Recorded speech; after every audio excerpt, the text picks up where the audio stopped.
ഞാൻ പറയുന്നൊന്ന് കേൾക്ക്. ശരിക്കും ഞാൻ തന്നെയാ സുരേഷ് മേനോൻ.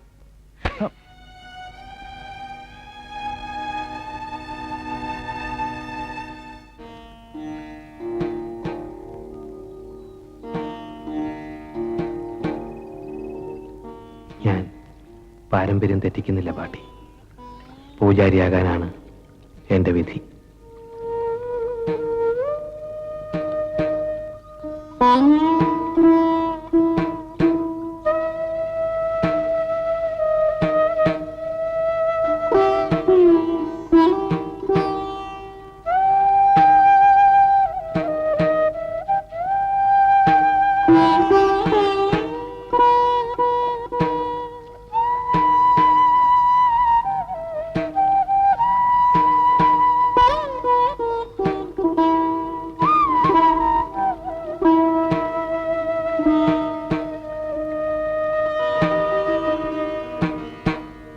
എന്താ കുട്ടി പറയണത്?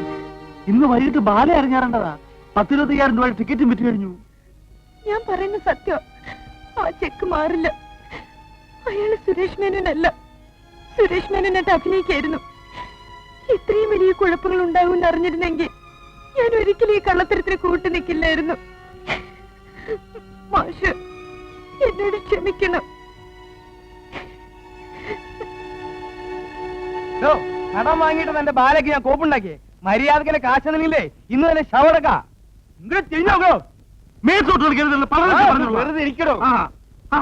അങ്ങനെ കിഴക്കമ്മാട്ടുകൂരിനെ പറ്റിച്ച് ഒരു തെണ്ടിയോട് രക്ഷപ്പെടില്ല. രക്ഷപ്പെടാൻ ഞാൻ സമ്മതിക്കില്ല. ഒന്ന് സമാധാനപ്പെട്ട എന്റെ മാപ്പിളെ, നമുക്ക് വഴി ഉണ്ടാക്കാം. എന്നിട്ട് സമാധാനിക്കാം. ഇയാൾക്ക് എന്നെ തനിനെ മനസ്സിലായിട്ടില്ല.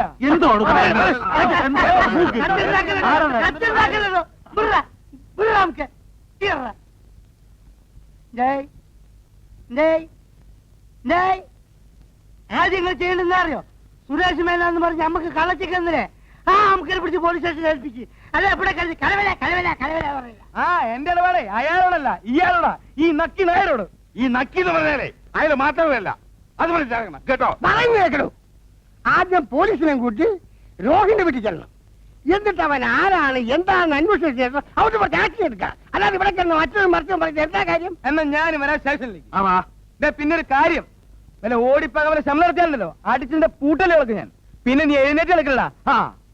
കുറച്ചു നേരം നീ തുടങ്ങിയിട്ട് ഈ കൈ മുദ്ര അടിക്കാൻ മാത്രമല്ല തീർക്കും ഞാൻ. ഇന്ന് തീർക്കും ഞാൻ. അടി അടി പുറകെ ഞങ്ങളുണ്ട്. അടി എന്താ പാടുവോ അവളെ? ഒത്തില്ല. എന്താണ് ഒത്തില്ല. ആ മൂപ്പര് ഒപ്പിക്കാൻ നടക്കുക. താടിക്ക് നീ പിടിക്കുക, പീടിക്ക്.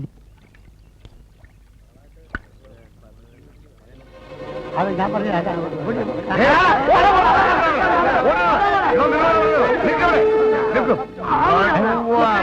എന്താ ഇത്?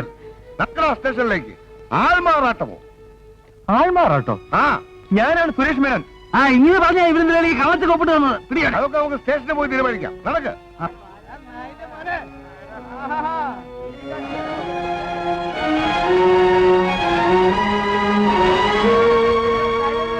അല്ലേ ആക്കിയതല്ല ആയതാ.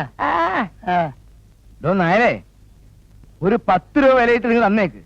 ബാക്കി 20 രൂപയ്ക്ക് ആ വേനൽ തോന്നിക്കുന്ന സാധനം അതും തന്നേക്ക്. അത്രക്കൊന്നും വിലയില്ലെങ്കിലും ഞാൻ തീരെ കണ്ണിൽ ചോരയില്ലാത്തവനാവാൻ പാടില്ലല്ലോ. എനിക്കിത്തിരി വിഷം തന്നിട്ട് എല്ലാം കൂടെ എടുത്തോണ്ട് വെക്കോ. നായരെ, അക്കരെ നിൽക്കണ പശുവിനെ കണ്ട് ഇക്കരെ നിൽക്കണ മൂരി മുക്കറയിട്ട പശുവിന് ചെന പിടിക്കില്ല. ഇനിയെങ്കിലും ഒന്ന് മനസ്സിലായി. ഇവിടെ എന്തൊക്കെ ബഹളായിരുന്നു. സിനിമ എടുക്കാൻ പോകുന്നു, സംവിധാനം ചെയ്യാൻ പോകുന്നു. ഇപ്പൊ എന്തായി? ഞാൻ എന്നേ പറഞ്ഞില്ലേ ഇതൊക്കെ പറ്റിപ്പാണെന്ന്. ഇയാളെ ഇനി നമ്മൾ വിശ്വസിക്കൂല. കള്ളെ കാട്ടുകളെ ഇനി ഒരു നിമിഷം നമ്മളിവിടെ നിൽക്കൂല. ഞാനും നിൽക്കൂല. നമുക്ക് 3 പേർക്കും കൂടെ ചേർന്ന് ഒരു പുതിയ ട്രൂപ്പ് ഉണ്ടാക്കാം. അല്ലെങ്കിൽ അന്തസ്സായിട്ട് പട്ടിണി ചേർന്ന് മരിക്കാടേ. നന്ദി കേട്ടവന്മാരെ, എല്ലാരും കൂടെ ശവത്തി കുത്താടാ. തന്റെ ഈ വേഷം കെട്ടൊന്നും കിഴക്കമാട്ട് കുരിനെടുത്ത് നടക്കില്ല. മര്യാദക്ക് കാശ് തന്നില്ലെങ്കിലേ ഇനി താനായിരിക്കും പോലീസ് സ്റ്റേഷൻ തല്ലുള്ള. മൊയിലാളി, എന്റെ മൊയിലാളി, മൊയിലാളി, മൊയിലാളി, എന്താണ് ശങ്കര? എന്താ ഇത്? കാശ് കാശ് കാശോ? ചെക്ക് മാറിയ കാശ്. എന്താണ് എന്റെ അമ്മോ.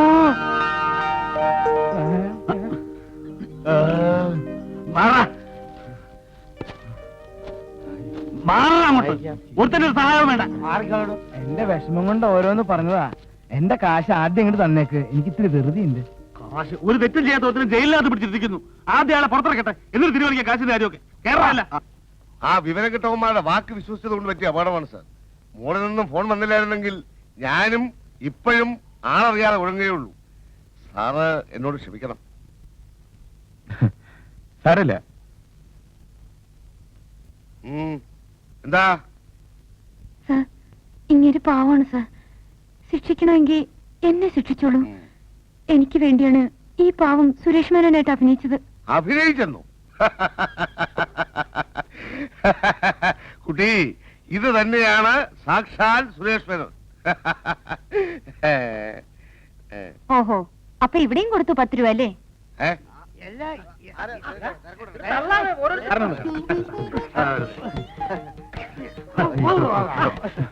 സമസ്താപരാധം, എല്ലാ പാപങ്ങളും ക്ഷമിച്ച് കാത്തു രക്ഷിക്കണം. അച്ഛനെ എന്തായി കാണിക്കുന്നത്? വിവരക്കേട് കൊണ്ടാ. കണ്ണി കുത്തു കൊണ്ടപ്പോഴേ മനസ്സിലായുള്ളൂ. മേനോ സാറിനെ നമ്മുടെ സമിതിയിൽ ഒരു സ്വീകരണം കൊടുക്കണം. വേണം വേണം. അതൊന്നും വേണ്ട, എല്ലാം കലങ്ങി തെളിഞ്ഞല്ലോ, അത് മതി.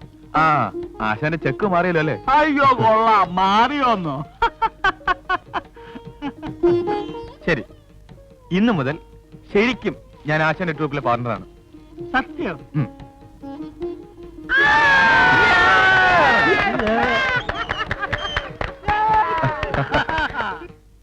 എന്തെങ്കിലും തെറ്റായി പറഞ്ഞിട്ടുണ്ടെങ്കിൽ ക്ഷമിക്കണം. ഞാനും അത്ര സീരിയസ് ആയിട്ടൊന്നും എടുത്തിട്ടില്ല. വേറൊരു കൂട്ടുകാരി, അത്രേ ഉള്ളൂ എനിക്ക്. മാത്രമല്ല, രോഹിണി ഒന്ന് മനസ്സിലാക്കണം, നമ്മൾ സ്നേഹിക്കുന്നവരല്ല നമ്മൾ വിവാഹം കഴിക്കേണ്ടത്, നമ്മളെ സ്നേഹിക്കുന്നവരെയാണ്. അങ്ങനെ രോഹിണിയെ സ്നേഹിച്ച ഒരാളെ രോഹിണി കൈവിട്ടു. പാവം ശിവസുബ്രഹ്മണ്യം. അത് നിങ്ങൾ വിചാരിക്കുന്ന പോലെ ഒന്നും പറയണ്ട, എല്ലാം ഞാൻ അന്വേഷിച്ചറിഞ്ഞു. അയാൾ കുറെ കള്ളങ്ങൾ പറഞ്ഞു, അത്രയുള്ള അയാൾ ചെയ്ത് തെറ്റ്. നമുക്കെല്ലാം പറ്റിയതുപോലെ തന്നെ ചില ചുറ്റുപാടിൽ അങ്ങനെ പറഞ്ഞുപോയി. അതിനോട് ഇത്രമാത്രം അയാൾ വെറുക്കണോ? എങ്കിൽ രോഹിണിയും ഞാനും എന്നെ രോഹിണിയൊക്കെ വെറുക്കണ്ടേ? എന്തോന്നും മിണ്ടാത്തത്? അല്ല, ഇനി മിണ്ടിയിട്ടും ദുഃഖിച്ചിട്ട് ഒരു കാര്യമില്ല. അയാളുടെ ജീവിതം കഴിഞ്ഞില്ലേ? അതെ, ഇന്ന് അയാൾ അമ്പലത്തിലെ പൂജാരിയാവുന്ന ദിവസമാണ്. പിന്നെ അയാളെന്നും ആ 4 അമ്പലത്തിനുള്ളിൽ ജീവിതം നഷ്ടപ്പെട്ട് ജീവിക്കും. അതിന് കാരണക്കാർ രോഹിണിയാണ്. ആ കുറ്റത്തിന് മാത്രം രോഹിണിക്ക് ഒരിക്കലും ആരും മാപ്പ് തരില്ല. ഇല്ല, ഞാനതിന് സമ്മതിക്കില്ല. വൈകിപ്പോയി, ഇനി അല്പനേരമേ ബാക്കിയുള്ളൂ.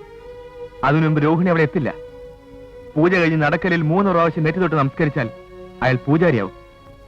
പിന്നെ രോഹിണിക്ക് ഒരിക്കലും അയാൾ തിരിച്ചു വിളിക്കാനാവില്ല.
എവിടെ പോകുന്നു?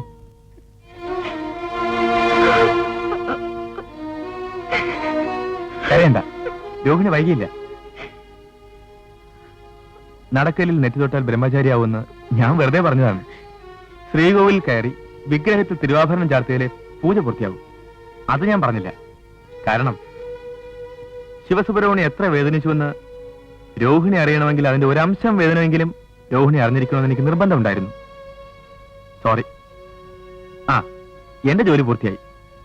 Wish you all the best.